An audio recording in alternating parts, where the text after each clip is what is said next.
Selamat pagi anak-anakku semuanya. Semoga kita sehat-sehat ya.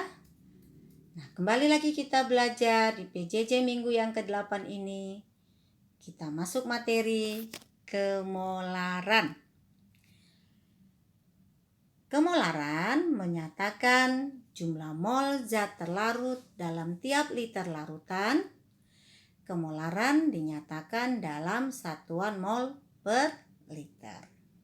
Mana dirumuskan? M sama dengan N per V atau M sama dengan gram per mr kali 1000 per V. Kemolaran larutan dapat dikaitkan dengan kadar larutan jika massa jenis larutan diketahui. Sehingga dirumuskan M sama dengan rho kali 10 kali kadar dibagi Mn.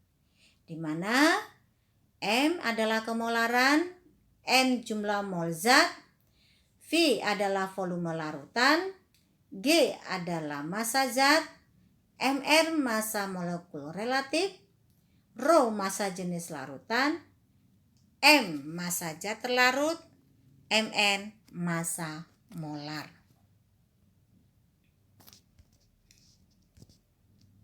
Nah, kita kembali lagi ke kemolaran atau molaritas. Kemolaran atau molaritas merupakan salah satu cara yang digunakan untuk menyatakan konsentrasi di dalam perhitungan kimia. Nah, kemolaran ini ditulis dengan notasi M besar ya. Larutan 1 molar adalah larutan yang mengandung 1 mol zat terlarut dalam 1 liter larutan. Sehingga tadi di atas dirumuskan M sama dengan N per V. N tadi adalah mol, V satuannya adalah liter. Sehingga M sama dengan mol per liter. Jika zat yang akan dihitung konsentrasinya dinyatakan dalam gram dan volumenya dalam mililiter, maka kemolarannya dihitung dengan rumus berikut. M sama dengan N kali 1000 per V, maka M sama dengan gram per mr dikali 1000 per mililiter. M tetap kemolaran atau molaritas, gram adalah massa zat terlarut, N jumlah mol zat terlarut, mr adalah massa molekul relatif zat terlarut, V adalah volume dalam liter. Nah, Ibu beri contoh soal ya, nomor 1. Hitunglah kemolaran glukosa jika 17,1 gram sukrosa C12H22O11 dilarutkan dalam air sehingga volume larutan menjadi 500 ml. Nah, dari soal di atas yang diketahui adalah massa sukrosa 17,1 gram, volumenya 500 ml, 0,5 liter, mr-nya 342. Kita sudah bisa mencarinya ya. Maka yang ditanya adalah molar M. Nah, dari soal di atas kita mencari molnya dulu, yaitu 17,1 gram sukrosa menjadi 17,1 dibagi 342. Didapatlah 0,05 mol. Maka kemolarannya N per V 0,05 mol dibagi 0,5 liter. Dihasilkan 0,1 molar atau M. Soal kedua. Berapa jumlah mol soda kue NaHCO3 yang diperlukan untuk membuat 150 ml larutan NaHCO3 0,3 molar? Nah, dari soal di atas yang diketahui adalah volume 150 ml diubah menjadi 0,15 liter.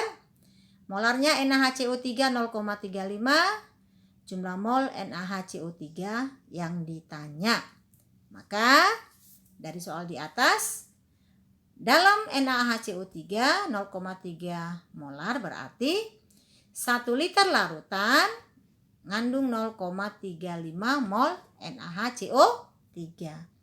Maka 150 ml larutan menjadi 150 dibagi 1000 dikali 0,35 mol. Didapatlah 0,0525 mol. Kita masuk ke dalam pengenceran. Apa itu pengenceran? Pengenceran adalah penambahan zat pelarut ke dalam suatu larutan. Pada pengenceran, jumlah mol zat terlarut tetap, tetapi volume larutan bertambah. Oleh karena itu, kemolaran larutan berkurang. Dengan demikian dirumuskan V1 kali M1 sama dengan V2 kali M2, di mana V1 adalah volume larutan mula-mula, M1 kemolaran larutan mula-mula, N1 jumlah mol larutan mula-mula, V2 volume larutan setelah pengenceran, M2 kemolaran larutan setelah pengenceran, N2 jumlah mol larutan setelah pengenceran. Kemolaran larutan campuran. Jika dua larutan atau lebih yang mempunyai zat terlarutnya sama, sedangkan volume dan konsentrasinya berbeda, maka bila dicampur akan diperoleh suatu larutan campuran dengan volume dan konsentrasi yang baru. Konsentrasi larutan campuran dapat dicari dengan ketentuan jumlah mol sebelum dicampur dan sesudah dicampur adalah sama. Dirumuskan molar campuran atau kita lambangkan saja M3 sama dengan V1 kali M1 ditambah V2 kali M2 dibagi V1 tambah V2. Di mana tadi M3 adalah kemolaran campuran. N3-nya jumlah mol campuran. Berikan contoh soal. Berapakah volume dari larutan H2SO4 2 molar yang diperlukan untuk membuat larutan 200 ml H2SO4 0,5 molar? Dari soal di atas yang diketahui adalah M1 2 molar, M2 0,5, V2 200 ml.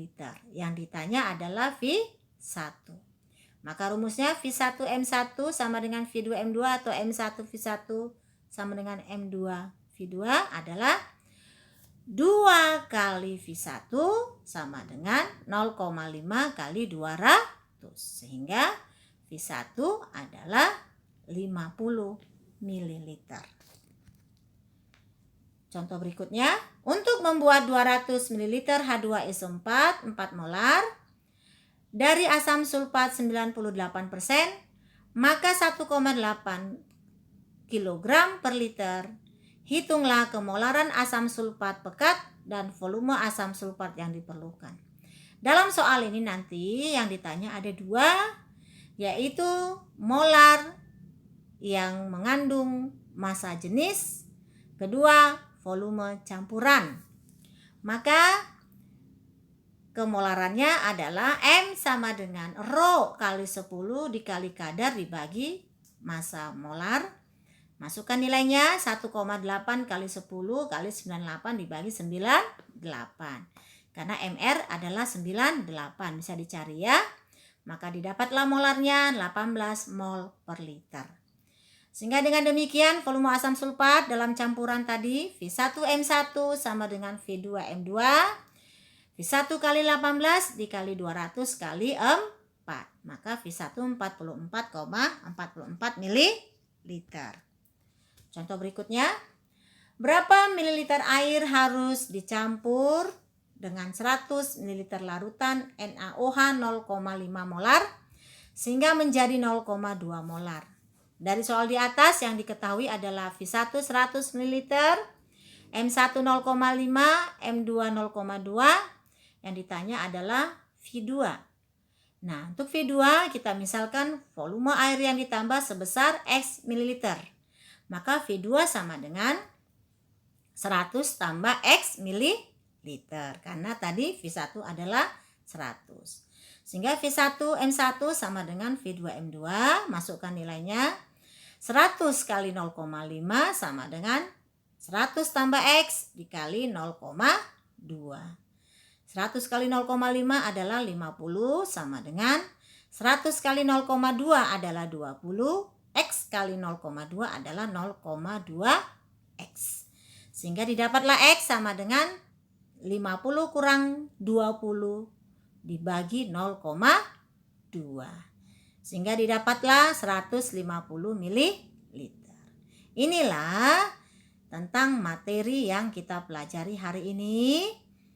Ibu minta dan Ibu harap kamu sudah mengerti.